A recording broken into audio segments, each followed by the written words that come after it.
নমস্কার বন্ধুরা, অতসীর সহজ রান্নাঘরে আরও একটা নতুন রেসিপিতে সবাইকে স্বাগত। আজকের আমি তোমাদের সাথে শেয়ার করব পিৎজার রেসিপি।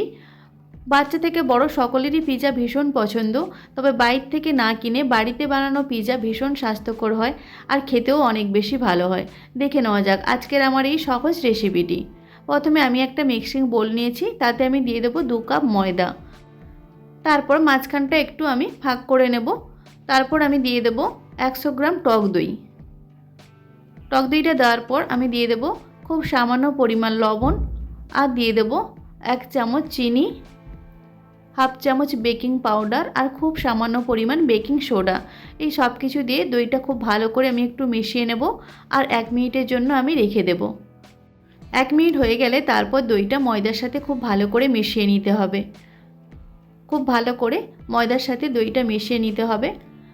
তারপর যদি প্রয়োজন হয় তাহলে আবারও একটু দই দিয়ে ডোটা বানিয়ে নিতে হবে। এখানে আমি কোনো জল ব্যবহার করব না, টক দই দিয়ে সম্পূর্ণ ডোটা রেডি করতে হবে। আমার আরও কিছুটা পরিমাণ টক দই লাগবে, তাই আমি এখানে 2 চামচ টক দই দিয়ে দিলাম। তারপর আমি ডোটা রেডি করে নেব। ডোটা একদম সফটভাবে বানাতে হবে, শক্ত করে বানালে হবে না, তাহলে পিৎজাটা অনেক বেশি শক্ত হয়ে যাবে। দেখো ঠিক এইভাবে ডোটা রেডি করতে হবে। এখন আমি একটু সাদা তেল দিয়ে ডোটা খুব ভালো করে আমি আবারও একটু মেখে নিয়ে তারপর আমি 30 মিনিটের জন্য আমি রেস্টে রেখে দেব। এখন আমি পিৎজার সসটা রেডি করে নেব। তার জন্য আমি 2 চামচ টমেটো সস নিয়েছি, তাতে আমি দিয়ে দেবো কিছুটা পরিমাণ রসুন কুচি আর 1 চামচ চিলি ফ্লেক্স দিয়ে সব কিছু খুব ভালো করে মিশিয়ে নিলেই রেডি হয়ে যাবে পিৎজা সস। পিৎজা সসটা আমি রেডি করে নিয়েছি, আর নিয়েছি আমি একটু মেয়োনিজ। এখন দেখো 30 মিনিট পর ডোটা একদম রেডি হয়ে গেছে, আর কতটা সফট দেখেই তোমরা বুঝতে পারছো। ডোটা আমি খুব ভালো করে একটু মেখে নিয়েছি, আর এরকম আমি একটা থালা নিয়েছি, তাতে আমি সামান্য পরিমাণ একটু ঘি আমি লাগিয়ে নিয়েছি। এখন আমি যে ডোটা রেডি করে রেখেছিলাম সেই ডোটা এরকম হাত দিয়ে স্প্রেড করে করে একটু বড় করে নিতে হবে। আজকের আমি পিৎজাটা বেলবো না, হাত দিয়ে এরকম একটু বড় করে নিয়েছি। এখন একটা কাঁটা চামচ দিয়ে এরকম ফুটো করে নিতে হবে, যাতে বেক হওয়ার পর পিৎজাটা ফুলে না যায়।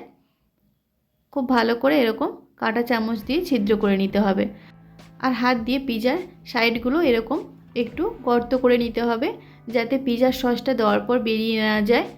দেখো এরকম আমি রেডি করে নিয়েছি। এখন আমি যে পিৎজার সসটা রেডি করে রেখেছিলাম সেই সসটা আমি দিয়ে দেবো। এরকম চামচ দিয়ে পুরোটা এরকম স্প্রেড করে দিতে হবে। দেখো সসটা পুরোটা আমি এরকম স্প্রেড করে দিয়েছি। এখন আমি মেয়োনিজটা দিয়ে দেবো। সেমভাবে চামচ দিয়ে মেয়োনিজটাও স্প্রেড করে দিতে হবে। মেয়োনিজটা দিয়েও খুব ভালো করে আমি স্প্রেড করে নিয়েছি। এখন আমি কিছু সবজি আমি রেডি করে রেখেছিলাম। একটা গাজর আমি এরকম গ্রেট করে নিয়েছি, গাজরটা আমি পুরোটা দিয়ে দিয়েছি। আর পেঁয়াজ আমি এরকম স্লাইস করে কেটে নিয়েছি, পেঁয়াজটাও আমি দিয়ে দেব।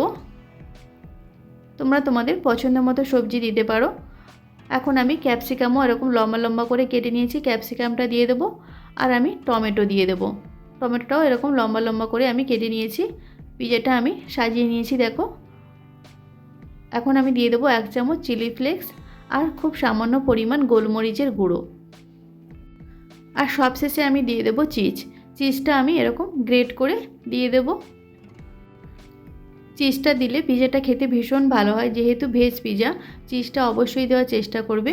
পিৎজাটা আমি রেডি করে নিয়েছি, এখন আমি বেক করে নেব। তার জন্য আগে থেকে গ্যাসে আমি একটা পাত্র বসিয়ে দিয়েছিলাম। 5 মিনিটের জন্য আমি প্রিহিট করে নিয়েছি। এখন আমি স্ট্যান্ডে যে পিৎজার থালাটা রেডি করে রেখেছিলাম সেটা আমি বসিয়ে দেব, আর উপর থেকে আমি একটা ঢাকনা দিয়ে দেবো। তারপর লো ফ্লেমে আমি 20 থেকে 25 মিনিটের জন্য বেক করে নেব। 20 থেকে 25 মিনিট পর দেখো পিৎজাটা একদম পারফেক্টভাবে রেডি হয়ে গেছে, আর দেখতে কতটা সুন্দর লাগছে দেখো। আর এটা খুব সহজভাবেই বেরিয়ে আসবে, যেহেতু ঘি দেওয়া ছিল। এখন পিৎজাটা আমি আরও একটা প্লেটে আমি নিয়ে নিয়েছি। এখন আমি তোমাদের কেটে দেখাচ্ছি। দেখো পিৎজাটা কতটা সুন্দর হয়েছে, বাচ্চারা তো ভীষণ পছন্দ করবে। আর দেখতেই পেলে কত সহজভাবে বাড়িতে বানানো হয়ে গেল পিৎজা। বাচ্চারা যখনই বায়না করবে খুব সহজভাবে তোমরা বাড়িতে বানিয়ে দিতে পারবে, বাইরে থেকে না কিনে। আর বাড়িতে বানালে অনেক বেশি স্বাস্থ্যকর হয় এই পিৎজা। দেখো আমি পিৎজাটা তোমাদের কেটে দেখাচ্ছি। পেছনটাও কত সুন্দরভাবে বেক হয়েছে, পুড়ে যায়নি। অবশ্যই তোমরা বাড়িতে একবার এইভাবে পিৎজাটা বানিয়ে দেখো, ভীষণ ভালো খেতে হবে। আশা করি আজকের ভিডিওটা তোমাদের ভালো লেগেছে। যদি ভালো লাগে তাহলে অবশ্যই একটা লাইক করে দেবে। আর আমার ভিডিওগুলো যদি তোমাদের ভালো লাগে তাহলে অবশ্যই আমার চ্যানেলটিকে সাবস্ক্রাইব করে পাশে থাকা বেল আইকনটি প্রেস করে অল অপশানে ক্লিক করে দেবে, তাহলে যখন আমি নতুন কোনো ভিডিও আপলোড করব তোমাদের কাছে নোটিফিকেশান পৌঁছে যাবে। আজকের ভিডিওটা এই পর্যন্ত। নেক্সট কোনো ভিডিওতে তোমাদের সাথে আবার দেখা হচ্ছে নতুন কোনো একটা রেসিপি নিয়ে। ততক্ষণে তোমরা ভালো থেকো, সুস্থ থেকো। ধন্যবাদ।